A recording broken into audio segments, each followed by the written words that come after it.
Welcome to the 2022 General Election Candidate videos, made possible by a partnership between Collin County Votes, which is an initiative of the Collin County Business Alliance, and the Allen, Frisco, McKinney, and Plano Chambers of Commerce. I'm Leanne Libby, General Manager of Community Impact Newspaper in Plano, and I'm excited to introduce our viewers to Senator Angela Paxton. Welcome. Well, thanks so much. Glad to be here. Thank you for being here. Well, we're going to jump right in. So the first question, in your own words, can you tell us what is the role of a state legislator? Well, I know a lot more about that than I did 4 years ago. We see a lot on TV and we think about the legislative session as being kind of the centerpiece of that. But of course, constitutionally, the role of a legislator is to legislate, which basically means it's our job to oversee the making of law. And I think the reality of that, what it really looks like in real life, is what I've tried to do in my time in office, as I've served in the last 4 years, is to listen, learn, and lead. So I think our best ideas about legislation come from the people that we serve. And so I've just really enjoyed the opportunity to listen to constituents, to the things that impact their daily lives, and take those things, go to Austin, and look at how we can either get rid of laws or maybe tweak laws so that life is better and more free for the people that live in Senate District 8. Thank you. So share with us, what are your top 2 to 3 legislative priorities? My top priorities have really been the same since I came into office. As it turns out, I'm the first educator elected to the Texas Senate in over 20 years. And we have a citizen legislature, which means that people come from all kinds of walks of life, and they bring their unique experience and background and personality to the legislature. We have 31 senators in the Texas Senate. So I represent almost 1 million Texans here in Senate District 8. I use my background, that's number one, as an educator. And I have a unique perspective as a former teacher, classroom teacher, and also as a school counselor that I try to really use as an important leverage point, understanding what it's like to be in the classroom. That's been incredibly beneficial, I think, to the body over the last 2 years, as we've seen so much happen in schools. So that is the first priority, is education. Second one also sort of comes from my background and my experience. I'm an adopted child. And so for me, anything that has to do with human dignity, whether it is adoption, whether it's foster kids, human trafficking, caring for our elderly or the disabled, all of those are really, really important to me in the area of human dignity. And then the third is the broadest, but probably the closest to home for my constituents. And that is, I represent Senate District 8. And so I want to be a voice for the issues that matter and impact the people that live specifically in Senate District 8, whether those are individuals, families, businesses, schools, organizations. I want to be the voice for the people who live here in the Texas legislature. Those are my top 3 priorities. Thank you. So Collin County is one of the fastest growing in the country. What are your thoughts on the growth to date, and what would your priorities be going forward? Well, I think the growth that we have seen over the last 2 decades is in no way slowing down for Collin County. And it's pretty exciting for Senate District 8, which now doesn't only include Collin County, but includes Hunt and Rains counties, which are following that same trajectory just a decade or so behind. So they've got kind of a template in Collin County as they grow. I think that what we have to continue to do is to continue to maintain a really strong form of limited government that lets people and businesses make their own decisions about how to thrive in this economy. So I think what has been to the key of the success of the growth here has for government to get out of the way. And so that's one of my priorities, is to make sure that we stay out of the way, that government stays in its lane. And there are lanes for government: infrastructure, education, public safety, our court system. Those are the lanes of government. And it matters that we do those well so that individuals, so that businesses can be free to make their own decisions and really thrive and continue to grow like we have been. So, speaking of business, what do you see as the top needs for the business community, and what would you do to help meet those needs to ensure continued economic growth? Well, again, I think for business owners, as I talk to them, which I do every week, every day, I visit with individuals who own businesses in the Collin County area. And of course, as you know, this is one of the drivers of the growth here in Collin County is that people want to move here because it's a great place to start a business. And what I hear from businesses is that we just want business government to stay out of our way. We want from business reasonable, predictable regulation so that we know what the rules are and we can operate within that.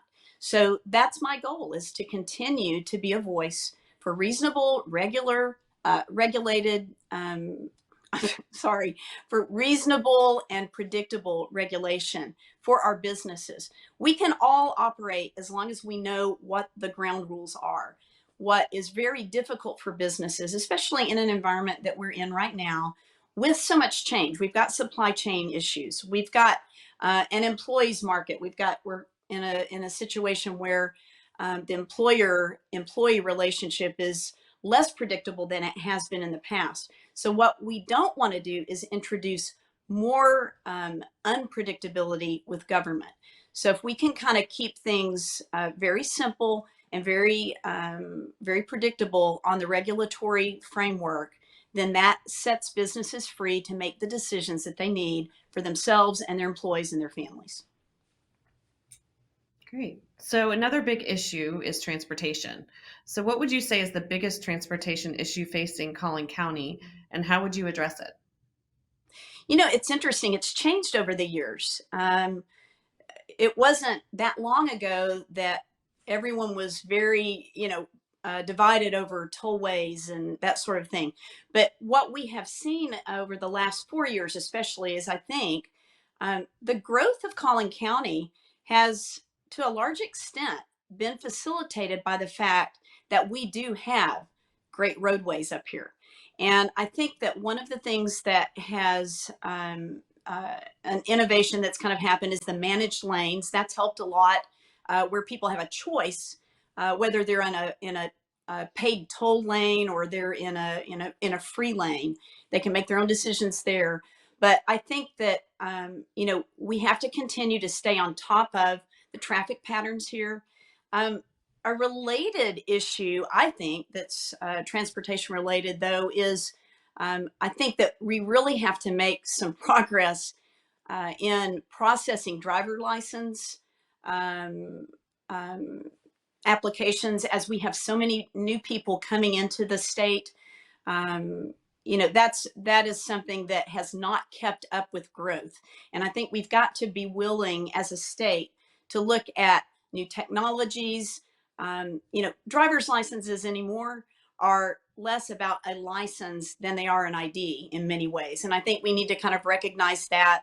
And we need to look at updating systems. But we've got an antiquated system, and it really impacts counties like Collin County that are growing so fast. And on my end of things, I think it really matters because this is one of the first ways people interact with their state government is when they're changing their address and they're getting their driver's license updated. So that's a major priority for me in the upcoming session, is to get things kind of up to date when it comes to our driver's license process in Texas. Okay. So, the business community and many of the organizations representing it have prioritized equity and diversity through hiring practices, programs, and their community investments.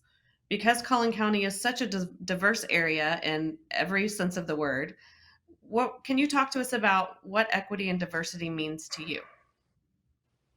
That's a great question. And as a teacher, I think I understand the significance of every kid being able to look at opportunities and imagine themselves there. One of my favorite things as a senator really has always been when school kids come to the Capitol and visit. And I'll just say from just one little sliver of the diversity issue, I know that after I talk to a group of kids, the little girls line up and they want to talk to me because they've not thought about being in public office. And there are fewer women than men in public office. So I understand that. I understand it as an educator. I understand it as a mother of 3 daughters. And while I say that it's important for us to make sure that we have open opportunity for everyone, and that seeing people of different color, of different ethnic background, of different religious backgrounds, all of these things, they're important for our children to see in a future. At the same time, I don't go out and run on, you should vote for me because I'm a woman. I want you to vote for me because of all of the diverse things I bring. And I think every human being has a lot of diversity in them. And I think that if we simplify diversity into simply maybe racial categories or religious categories or whatever it might be, I think that we're selling short the real idea of diversity. I talked a little earlier about my background. I'm the first educator elected in over 20 years. That's diversity in the Senate. I am female. That's diversity in the Senate. I'm an adopted child. That's diversity in the Senate. That's true of men and women, black, white, brown, yellow, whatever. And I think that my goal as a teacher and now as a senator has always been to take all of the diversity that is in my background and that I recognize in the background of my colleagues, and take all of that together and look at the tapestry that we have to work with. And I think that's what makes Texas great. And I think it's what will continue to make Texas great. I agree with Dr. Martin Luther King that, I look for a time when our society really is colorblind, but it's a lot deeper than color.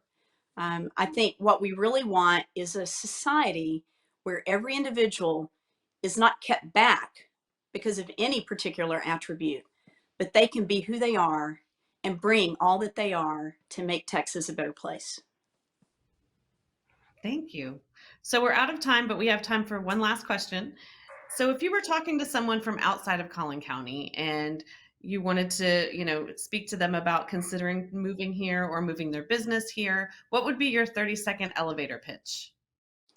I would say there is no better place, not just in Texas, but in the United States or probably the world, than Collin County for you to move your family, for you to move your business.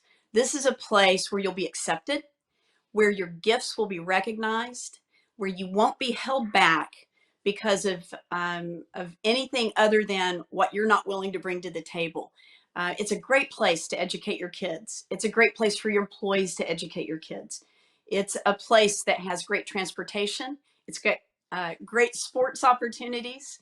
It's got great entertainment, great shopping, and the roadways. We're continuing to address things so that we stay up with our traffic patterns. We've got great people in elected office who want to listen to you, and they want to hear from you how to make it better. And this is all of our Texas, our Texas. And I can't imagine, I've lived here for 25 plus years. I can't imagine living anywhere else. And I'm so glad to have been able to live here, raise my kids here, and I'm thrilled to be able to serve here. And come on in. We're waiting for you. Well, Senator Paxton, thank you so much for your time today and for sharing with our viewers your thoughts on these important issues. Great. Well, thank you. I appreciate y'all doing this.